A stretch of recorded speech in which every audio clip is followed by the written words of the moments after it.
Welcome to the June edition of the Missouri School Boards Association's Board Report. We begin with a look back at the legislative session that wrapped up last month. Education issues once again dominated headlines and talking points throughout this year's session. MSBA's Director of Outreach, Caitlin Whaley, says that while the legislature's FY26 budget has some good news, there's also reason for caution. The legislature passed their FY26 budget this year, which included some funding highlights, including fully funding the foundation formula, baseline teacher salary grant, and school transportation. While it's exciting that we have a fully funded foundation formula, we do want to encourage you to budget cautiously, as the governor does have the power to withhold funding anytime he predicts revenues might not meet projected expenditures. So just work closely with your superintendents, and for any questions, you can reach out to our very own Linda Quinley. Caitlin says that the passage of Senate Bill 68 provided some positive fixes for public education after last year's passage of 727. Some of the legislation passed this year was Senate Bill 68, which included a lot of provisions related to K-12 education. Some of them were really positive fixes that were necessary after last year's passage of 727, such as fixing the 169-day school year calendar, allowing for exceptions due to inclement weather. And included in other legislation was also a cell phone ban.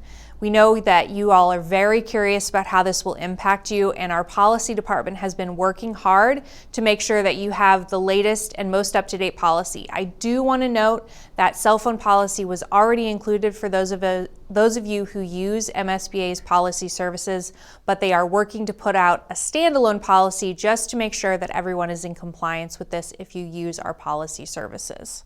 Missouri parents may soon have a better understanding of whether their child is performing at or above grade level on the state's standardized test under a sweeping education bill. Another exciting change is the inclusion of a new category in the MAP test ratings. So now there will be 5 categories, with one of those being grade level.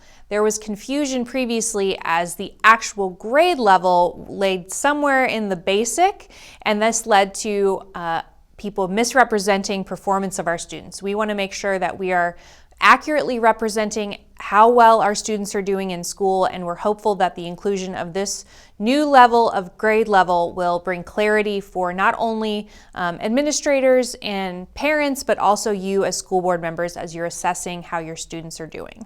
And although the session is over, Caitlin says it's still important for board members and administrators to stay in touch with their legislators.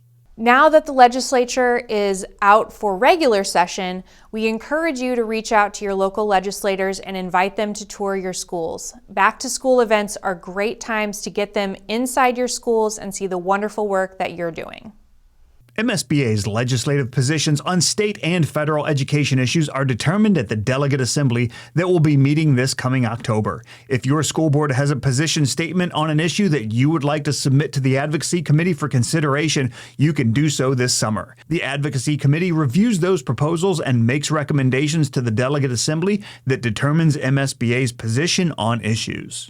Make your plans now to attend the 2025 MSBA Annual Conference in cooperation with the Missouri Association of School Administrators and the Missouri Association of School Business Officials, to be held October 24th and 25th in Kansas City. The event will once again feature outstanding general session speakers along with a wide variety of concurrent sessions, many presented by school leaders from districts throughout the state. Registration information for the conference will be posted on the MSBA website soon. And past and present members of local school boards can be nominated for the 2025 Paul Morris Community Service Award. The award is for those who have shown an outstanding commitment to local community service. Nominations will be accepted through June 27th, and the award will be presented at the MSBA Annual Conference. And finally, if you've been following MSBA's social media pages, you've seen many of the regional winners of MSBA's Future Builder Student Scholarships. Congratulations to all of the regional winners and to Aiden Cox of Sykeston Senior High School, who is also the statewide winner. All of these students' essays are on the MSBA website. These outstanding students truly exemplify the amazing teaching and learning happening in every corner of the state. That's it for this month. Thanks for allowing us to have some time at your board meeting, and we'll see you in July for the next MSBA Board Report.